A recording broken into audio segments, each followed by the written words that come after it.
조선 말기 한양에서 멀지 않은 작은 고을에 김만석이라는 큰 부자가 살고 있었습니다. 김만석의 집안은 대대로 장사를 하여 재산은 넘칠 만큼 많았지요. 하지만 가문에 벼슬아치가 없어 늘 관아의 눈치를 봐야만 했습니다. 사또와 그 밑에 아전들이 틈만 나면 트집을 잡아 돈을 요구하니 아무리 재산이 많아도 마음 편한 날이 없었습니다. 이런 식으로는 더는 안 되겠다. 우리 집안에도 반드시 벼슬을 한 사람이 나와야 한다. 김만석은 하나뿐인 아들 김준호에게 모든 희망을 걸었습니다. 김만석은 아들이 꼭 벼슬을 얻기를 바랐습니다. 그래서 3살 때부터 사서삼경을 가르치기 시작했지요. 하지만 김준호는 글 공부보다 다른 것에 더 관심이 많았습니다. 책상에 앉아 글을 읽는 척하면서도 마음은 이미 다른 곳에 있기 일쑤였습니다. 글 공부와는 맞지 않는 것 같았습니다. 그도 그럴 것이 김준호는 어려서부터 용모가 무척이나 훤칠했습니다. 피부는 희고 이목구비가 단정하여 눈길을 끌었지요. 마을 아낙네들이 김준호가 지나가면 자기들끼리 이렇게 속삭였습니다. 저렇게 잘생긴 도령은 처음 보네. 김준호는 아버지의 잔소리에 못 이겨 어려서부터 과거 시험을 보기 시작했지만 몇 해째 계속 낙방하고 말았습니다. 김만석은 속이 타들어가는 듯 했습니다. 이래서는 안 될 일이다. 아들에게 제대로 된 스승을 찾아주어야겠다. 마침 가까운 곳에 박 선생이라는 뛰어난 선비가 있다는 소문을 들었습니다. 박 선생은 하늘의 이치부터 땅의 지리까지 통달한 대학자였습니다. 김만석은 값비싼 선물을 들고 박 선생을 찾아가 간절하게 부탁했습니다. 선생님, 부디 제 아들 준호를 가르쳐 주십시오. 어떤 일이라도 하겠습니다. 박 선생은 김만석의 정성에 감동하여 김준호를 제자로 받아들였습니다. 김준호는 글 공부에만 전념하도록 박 선생의 집에서 지내게 되었습니다. 매일 아침부터 저녁까지 책을 읽고 글을 짓는 생활이 시작되었지요. 그렇게 한 달이 지나자 김준호는 부모님이 그리워졌습니다. 스승님, 잠시 집에 가서 부모님께 안부를 묻고 오겠습니다. 박 선생은 흔쾌히 허락했습니다. 그래, 효성이 지극하구나. 어서 다녀오너라. 김준호는 집으로 향했습니다. 해가 질 무렵 걷다 보니 작은 숲이 하나 나타났습니다. 평소에는 보지 못했던 신비로운 분위기의 숲이었습니다. 온갖 꽃이 잔뜩 펴 있었고 향기가 가득 바람에 실려왔습니다.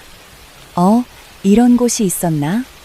김준호는 호기심에 이끌려 숲속으로 들어가니 안쪽에 맑은 시냇물이 흐르고 있었습니다. 마침 목이 말랐던 김준호는 시냇가로 다가갔습니다. 그런데 그때 갑자기 누군가 노래하는 소리가 들려왔습니다. 시냇물에서 한 처녀가 목욕을 하고 있었습니다. 하얀 한복 저고리가 물가에 놓여 있었고 처녀는 물속에서 은방울 같은 웃음소리를 내며 물장난을 치고 있었습니다. 달빛 아래 드러난 어깨와 목선이 마치 배곡 같았지요. 김준호는 숨이 멎는 듯 했습니다. 지금까지 이렇게 아름다운 여인은 본 적이 없었습니다. 복숭아꽃 같은 얼굴에 버드립 같은 눈썹, 모든 것이 완벽하게 느껴졌습니다. 김준호는 넋을 잃고 그 자리에 서 있었습니다. 처녀가 김준호를 발견하고도 놀라지 않았습니다. 물에서 나와 옷을 입더니 김준호를 향해 미소를 지었습니다. 그 미소 한 번에 김준호는 완전히 마음을 빼앗기고 말았습니다. 도련님, 어찌하여 이런 곳에 계십니까? 처녀의 목소리는 꾀꼬리 소리처럼 고왔습니다. 김준호는 어찌할 바를 모르고 말을 더듬었습니다. 저는 집으로 가던 길이었습니다만. 그러셨군요. 마침 좋은 술과 음식이 있습니다. 괜찮으시다면 저와 함께 드시겠습니까? 처녀는 김준호를 이끌고 작은 초가집으로 안내했습니다. 김준호는 홀린 듯이 따라갔지요. 집안에는 향기로운 음식들이 상 가득 차려져 있었습니다. 두 사람은 마주 앉아 술잔을 기울였습니다. 도련님은 참 잘생기셨습니다. 혹시 장가는 드셨는지요? 처녀의 대담한 질문에 김준호의 얼굴이 붉게 달아올랐습니다. 아직 장가들지 않았습니다.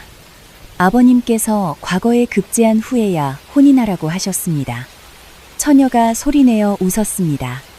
아버님께서 참 고지식하시군요. 과거가 그리 중요한 것입니까? 김준호도 덩달아 웃음이 나왔습니다. 아가씨께서는 참 시원한 성품을 지니셨습니다. 처녀가 김준호에게 살짝 몸을 기댔습니다. 오늘 우리가 만난 것도 어쩌면 전생의 인연이겠지요. 돌아가지 마시고 저와 함께 하룻밤 지내는 것이 어떻겠습니까? 김준호는 처녀의 향기에 정신이 혼미해질 지경이었습니다.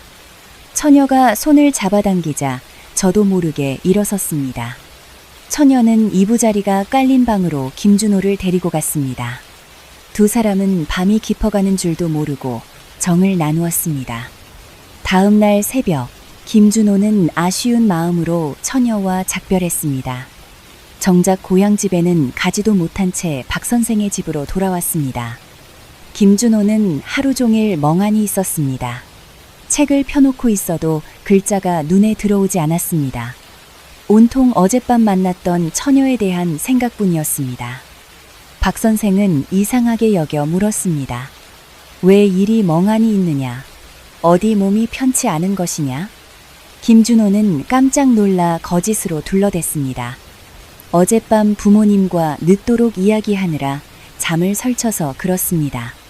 박 선생은 김준호의 효심을 칭찬했습니다. 오랜만에 만나 나눌 이야기가 많았겠구나.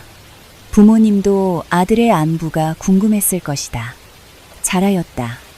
저녁이 되자 김준호는 다시 고향집에 간다는 핑계를 대고 밖으로 나갔습니다. 물론 집이 아닌 그 처녀를 찾아가는 것이었지요. 서둘러 숲에 도착하자 처녀는 김준호를 반갑게 맞아주었습니다. 어서 오세요, 도련님. 어제는 정신이 없어 이름도 말씀드리지 못했네요. 저는 민화라고 합니다. 민화. 백성들의 꽃이라는 뜻이군요. 참으로 아름다운 이름입니다. 도련님의 성함은 어찌 되시는지요? 민화가 김준호의 팔에 매달렸습니다. 김준호라고 합니다. 김준호는 민화의 행동에 얼굴이 빨개져 물었습니다. 민화 낭자, 그런데 어찌하여 이런 곳에 혼자 살고 계십니까? 민화는 애교 섞인 목소리로 대답했습니다. 그런 것은 궁금해하지 마십시오. 지금 이 순간이 중요한 것이 아니겠습니까? 김준호는 더 이상 묻지 않았습니다. 그날 밤도 두 사람은 달콤한 시간을 보냈습니다. 이러한 일이 며칠 동안 계속되었습니다. 김준호는 매일 저녁 고향집에 부모님을 뵈러 간다는 거짓말을 하고 민화를 만났습니다. 박 선생은 김준호가 너무 자주 고향집에 간다고 생각했지만 효심이 깊은 것을 말릴 수 없어 허락했습니다. 김준호가 그러면 안 된다는 것을 알면서도 민화의 목소리가 떠올라가지 않을 수 없었습니다. 민화는 매번 김준호에게 달콤한 목소리로 도련님과 평생 함께 살고 싶습니다. 한시도 떨어져 있기 싫습니다.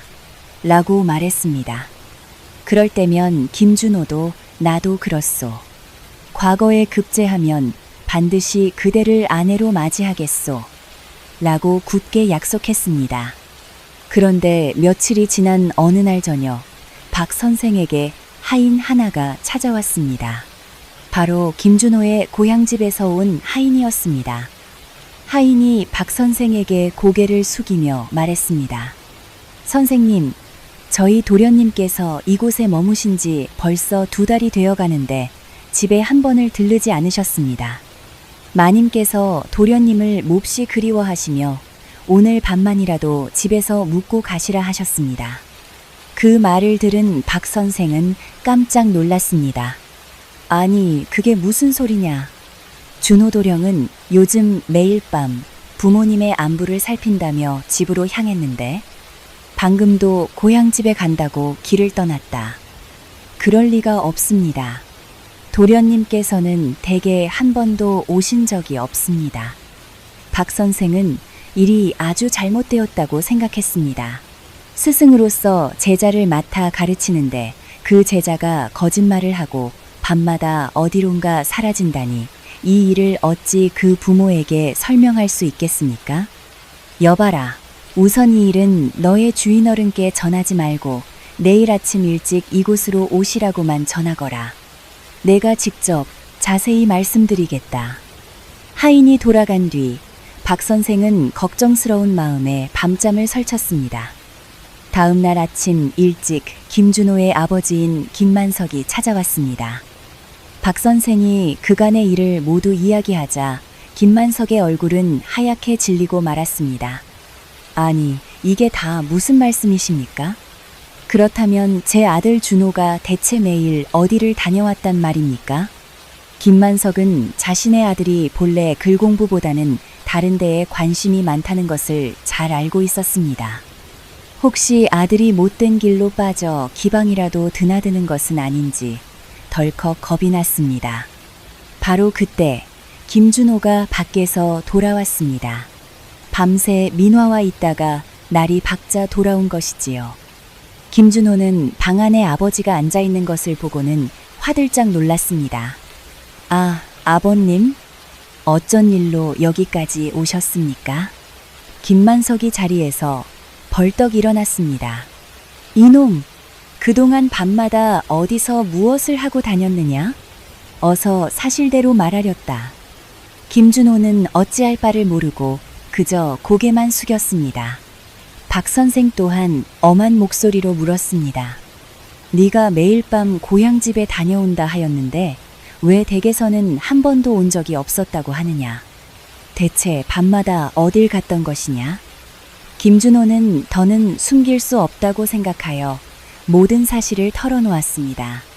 숲속에서 민화라는 어여쁜 처녀를 만나 매일 밤 함께 지냈다고 고백했습니다.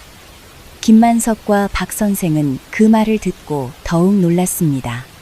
박 선생의 집에서 김만석의 집으로 가는 길에는 그런 숲이 없었기 때문입니다. 더구나 온갖 꽃이 활짝 핀 신비로운 숲이라니 아무리 생각해도 이상한 일이었습니다. 참으로 이상한 일이구나. 혹시 도깨비나 여우 같은 요물에 홀린 것이 아닌가? 박 선생이 걱정스러운 얼굴로 말했습니다. 김만석은 화가 머리끝까지 치밀어 올랐습니다. 이놈! 과거 공부는 뒷전이고 정체도 모를 계집에게 빠져서 이게 무슨 짓이냐? 김만석은 아들을 호되게 꾸짖었습니다. 오늘부터 이 집에서 한 발짝도 나갈 생각 마라. 만약 내 말을 어기고 또다시 나가면 네 다리를 부러뜨릴 줄 알거라. 박 선생도 김준호를 타이르기 시작했습니다. 옛말에 글 속에 길이 있다고 하지 않았느냐. 다시 마음을 다잡고 열심히 글 공부하여 과거 시험에 합격하면 부귀영화는 물론 어여쁜 아내도 얻을 수 있을 것이다. 김준호는 불같이 화를 내는 아버지와 근심 가득한 스승의 얼굴을 보고 창피해서 고개를 숙였습니다. 제 잘못이 큽니다. 앞으로는 절대 밖으로 나가지 않겠습니다. 김만석은 아들의 다짐을 듣고도 마음이 놓이지 않아 박 선생에게 다시 한번 부탁했습니다. 선생님, 부디 준호를 잘 살펴주십시오. 절대 밖으로 나가지 못하도록 막아주십시오. 김만석이 돌아간 뒤 박 선생은 집안 하인들을 불러 단단히 일렀습니다. 지금부터 김도령을 잘 감시하여라. 절대 혼자 문 밖으로 나가지 못하게 해야 한다. 저녁이 되자 김준호는 안절부절 못했습니다. 아침에는 분명히 공부만 하자고 다짐했는데 어여쁜 민화가 자신을 기다리고 있을 것을 생각하니 도무지 견딜 수가 없었습니다. 하지만 하인들이 눈을 빛내며 지키고 있으니 문 밖으로 나갈 방도가 없었습니다. 김준호는 자신의 방 안에서 왔다 갔다 하며 속만 태울 뿐이었습니다. 밤이 깊어 모두가 잠든 뒤에도 김준호는 잠을 이룰 수 없었습니다. 자리에 누워도 온통 민화 생각뿐이었습니다.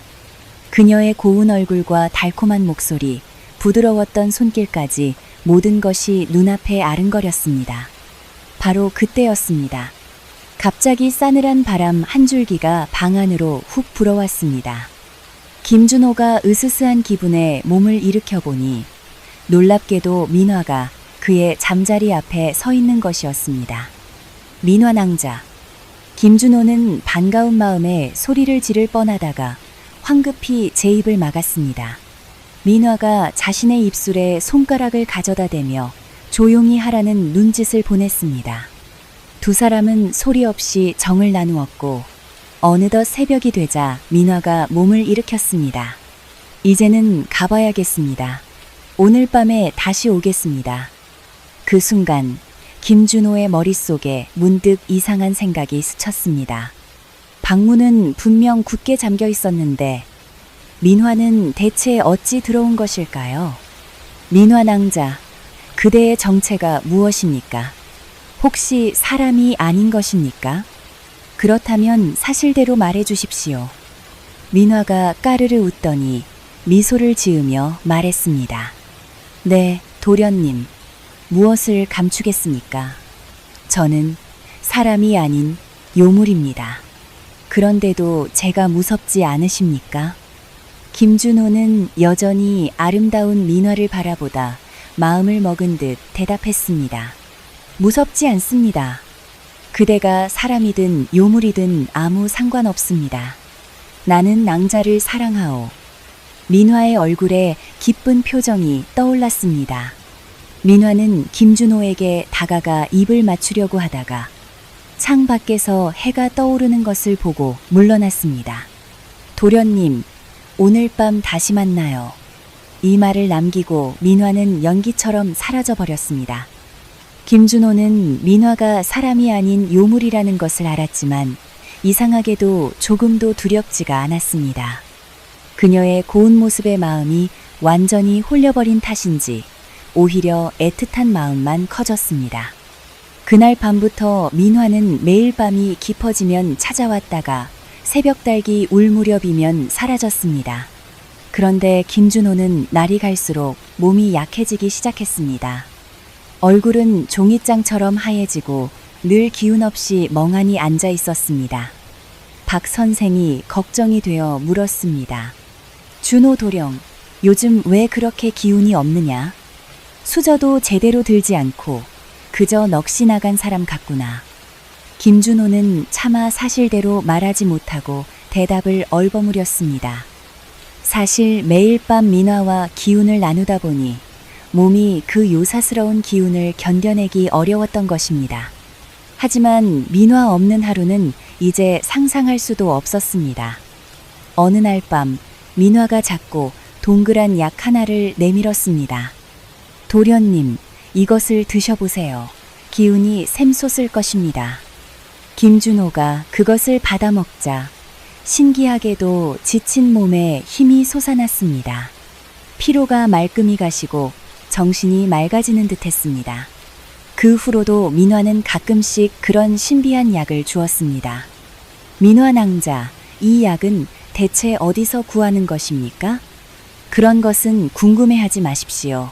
도련님만 건강하시면 되는 것입니다. 이런 생활이 2달쯤 이어지던 어느 날 밤이었습니다. 김준호와 민화가 방 안에 함께 있는데 갑자기 문이 거칠게 열렸습니다. 사람의 모습은 보이지 않는데 싸늘한 바람과 함께 웬 무서운 목소리가 울려 퍼졌습니다. 온 몸이 덜덜 떨리게 만드는 목소리였습니다. 이 건방진 것, 아직도 인간과 정을 통하다니. 어서 나와 벌을 받지 못할까. 민화의 얼굴이 하얗게 질렸습니다. 도련님, 큰일 났습니다. 어서 저를 따라오세요. 민화가 다급하게 김준호의 손을 붙잡았습니다. 그 순간 김준호의 몸이 바람처럼 가벼워지며 공중으로 떠올랐고 그대로 정신을 잃고 말았습니다. 김준호가 눈을 떴을 때 그는 꽃으로 가득한 꿈결 같은 방에 누워 있었습니다. 진한 꽃향기가 방 안에 가득했고 민화가 옆에서 미소 짓고 있었습니다. 민화 낭자, 도대체 여기는 어디입니까? 여기는 우리 둘만의 보금자리입니다. 이곳에서는 아무도 우리를 방해하지 못할 것입니다. 김준호와 민화는 그 신비로운 집에서 매일 즐거운 시간을 보냈습니다. 김준호는 세상의 모든 근심을 잊고 민화와의 사랑에만 흠뻑 빠져 있었습니다. 며칠이 지나자 김준호는 문득 현실이 걱정되었습니다. 민화 낭자, 제가 갑자기 사라져버렸으니 아버님과 스승님께서 저를 얼마나 찾고 계시겠습니까? 도련님, 어째서 그런 쓸모없는 걱정을 하십니까? 우리가 이렇게 행복한데 굳이 그 답답한 세상으로 돌아갈 까닭이 있겠습니까? 민화의 말에 김준호도 고개를 끄덕였습니다. 실제로 이 신비한 집에서의 생활은 마치 꿈속과 같았습니다. 한편 김준호가 감쪽같이 사라진 뒤 박 선생 집은 큰 혼란에 빠졌습니다. 박 선생은 즉시 관아에 알리고 아버지인 김만석에게도 이 사실을 전했습니다. 온 고을이 발칵 뒤집혔습니다. 한 달이 넘도록 찾았지만 김준호의 흔적조차 찾을 수 없었습니다. 김만석은 땅을 치며 통곡했습니다. 아이고, 내 아들아, 도대체 어디로 갔단 말이냐. 사람들은 모두 김준호가 분명히 요물에게 물려가 목숨을 잃었을 것이라 수군거렸습니다. 그러던 어느 날 민화가 김준호에게 말했습니다. 도련님, 전에 드렸던 약이 다 떨어졌습니다. 이 약이 없으면 전 도련님과 정을 나눌 수 없어요. 새로 구하려면 며칠이 걸리니 제가 돌아올 때까지 기다려주세요. 알겠습니다. 어서 빨리 만들어서 돌아오십시오. 민화가 떠난 뒤 김준호는 홀로 그곳에 머물렀습니다. 그런데 밤이 되자 어디선가 이상한 소리가 들려왔습니다. 마치 누군가 신음하는 듯한 소리였습니다. 처음에는 바람 소리인가 하였지만 며칠 밤낮으로 계속되자 이상한 생각이 들었습니다. 대체 누가 저런 소리를 내는 것일까? 일주일이 지나도 민화는 돌아오지 않았습니다. 김준호는 점점 불안해졌습니다.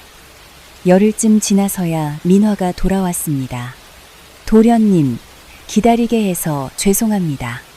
약을 구하는데 생각보다 시간이 걸렸습니다. 김준호가 그동안 들었던 이상한 신음소리에 대해 묻자 민화는 순간 당황하는 기색을 보였습니다. 잘 모르겠습니다. 혹시 다른 요물이 이곳에 숨어든 것이 아닐까요? 민화는 모른 척 둘러댔습니다. 김준호는 민화가 무엇인가 숨긴다는 생각이 들었습니다. 민화 낭자, 솔직히 말해 주십시오. 혹시 이곳에 나 말고 다른 사람도 지내고 있습니까? 민화가 잠시 머뭇거리더니 대답했습니다. 네, 맞습니다. 사실은 오라버니의 기운이 아직 완전히 돌아오지 않아 정을 나눌 다른 사람이 필요했습니다. 잠시 데려온 것뿐이니 도련님의 약이 다 준비되면 그분은 곧 돌려보낼 것입니다. 김준호는 깜짝 놀랐습니다. 자신 말고 다른 사내를 또 데려왔다는 말에 가슴이 철렁했습니다. 질투심에 화가 치밀었지만 눈앞에서 웃고 있는 민화의 아름다운 모습을 보니 차마 화를 낼 수가 없었습니다. 민화 낭자, 앞으로는 저 하나만 곁에 두면 안 되겠습니까? 민화는 김준호의 손을 꼭 잡으며 따뜻한 목소리로 대답했습니다. 물론입니다. 약만 다 되면 도련님 한 분만 모실 것입니다. 하지만 이후에도 약이 다 되었다는 소식은 없었습니다. 민화는 며칠 뒤 또다시 어디론가 사라졌습니다. 김준호는 며칠을 더 혼자 기다렸지만 민화는 이번에도 돌아오지 않았습니다. 민화 낭자가 분명 내게 숨기고 있는 게 있다. 기다림에 지친 김준호는 더 이상 참지 못하고 이 신비로운 집을 벗어나기로 마음먹었습니다. 밖으로 나오니 깊고 깊은 산속이었습니다. 처음 보는 풍경이었습니다. 불안해진 김준호는 일단 이 산을 벗어나야겠다고 마음먹었습니다. 뭔가 잘못됐다. 일단 스승님의 집으로 돌아가야겠다. 길을 찾아 헤매던 중에 우연히 한 사내를 만났습니다. 그 사내는 김준호와 나이가 비슷해 보이는 잘생긴 젊은이였습니다. 젊은이가 먼저 놀라 물었습니다. 아니, 이 깊은 산 중에 어찌 사람이 있습니까? 김준호가 답했습니다. 저야말로 그리 여쭙고 싶습니다. 혹시 성함이 어찌 되시는지요? 저는 조성만이라고 합니다. 한양으로 과거를 보러 가던 중에 길을 잘못 들어 여기까지 오게 되었습니다. 두 사람은 서로가 겪은 일을 이야기하기 시작했습니다. 그런데 놀랍게도 조성만의 이야기는 김준호가 겪은 일과 똑같았습니다.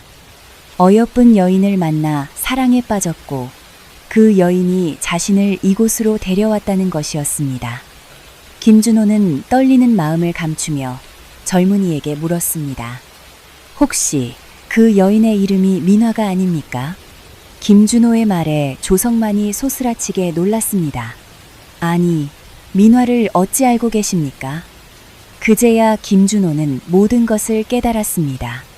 민화라는 여인은 자신뿐만 아니라 조성만까지 속이며 두 사람 모두 희롱하고 있었던 것입니다. 두 사람 모두 그 요물에게 단단히 홀렸던 것이지요. 이대로 속고만 있을 수는 없습니다. 함께 힘을 합쳐 이 산을 벗어나십시다. 두 사람은 함께 산을 내려가려 했지만 사흘 밤낮을 헤매도 길을 찾을 수가 없었습니다. 마치 한번 들어가면 헤어나올 수 없는 깊은 미로와 같은 산이었습니다. 어찌할 바를 모르고 지쳐가던 두 사람 앞에 호련히 한 도인이 나타났습니다. 하얀 수염을 길게 늘어뜨린 신선 같은 노인이었지요. 두 젊은이가 어찌하여 이런 곳을 헤매고 있는가? 이곳은 한번 들어오기는 쉬워도 나가기는 어려운 미혹산이라는 곳이라네. 김준호와 조성만은 도인에게 그간 겪었던 기이한 일들을 모두 털어놓았습니다. 도인이 고개를 끄덕이며 말했습니다. 자네들이 만난 여인의 원래 이름은 민화가 아니라네. 자네들이 그 요물에게 속은 것이야. 그렇다면 그 여인의 정체는 무엇입니까? 그 여인은 원래 하늘나라의 선녀라네. 벌써 700년을 살았지. 옥황상제를 모시는 시녀였는데 인간 세상의 사내에게 눈이 멀다 못해 지나친 세욕에 빠진 죄로 이 땅으로 쫓겨났다네. 도인은 말을 이었습니다. 이곳에서 잘못을 뉘우치고 근신해야 마땅했으나 도리어 더욱 타락하여 잘생긴 사내들을 홀리는 술법만 익혔다네. 자네들에게 주었던 그 신비한 약은 옥황상제의 귀한 단약을 몰래 훔친 것이었지.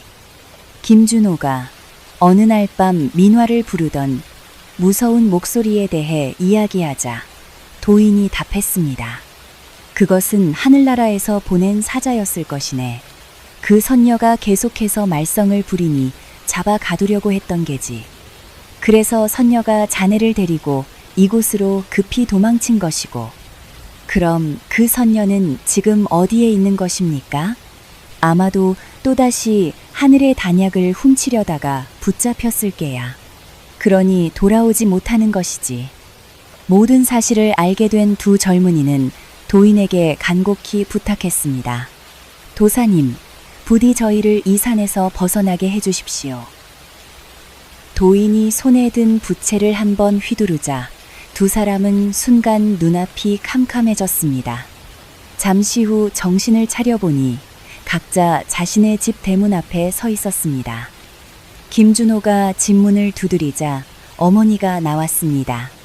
어머니는 아들의 모습을 보고 그 자리에 쓰러질 뻔했습니다. 준호야, 내 아들아. 네가 어디 갔다가 이제야 돌아왔느냐. 김만석과 아내는 죽은 줄로만 알았던 아들이 살아 돌아오자 그를 부둥켜 안고 기쁨의 눈물을 흘렸습니다. 그동안의 원망은 모두 눈 녹듯 사라지고 오직 아들을 되찾은 기쁨뿐이었습니다. 그날부터 김준호는 완전히 새로운 사람으로 거듭났습니다. 지난날의 어리석었던 일을 깊이 반성하며 오직 글 공부에만 매달렸습니다. 박 선생도 제자의 놀라운 변화에 감탄을 금치 못했습니다. 몇 년 후, 김준호는 과거를 보기 위해 한양으로 갔습니다. 그리고 놀랍게도 시험을 치르는 곳에서 조성만을 다시 만났습니다. 조성만 또한 그날 이후 마음을 다잡고 열심히 공부해 과거를 보러 온 것이었습니다. 김형님, 조아우님, 두 사람은 서로의 손을 반갑게 맞잡았습니다. 지나간 일들이 마치 한바탕 꾼 꿈처럼 아득하게 느껴졌습니다. 다행히 두 사람 모두 나란히 과거에 급제했습니다. 김준호와 조성만은 각각 다른 지역의 군수가 됐습니다. 그 후로 두 사람은 평생에 걸쳐 좋은 벗으로 지냈습니다. 각자 어진 아내를 맞아 화목한 가정을 꾸렸고 정직한 벼슬아치가 되어 백성들의 존경을 받았습니다. 어느 날 두 사람이 한양에서 만나 회포를 풀고 있을 때였습니다. 술잔을 나누고 거리를 걷다가 우연히 기생들이 있는 골목으로 들어서게 되었습니다.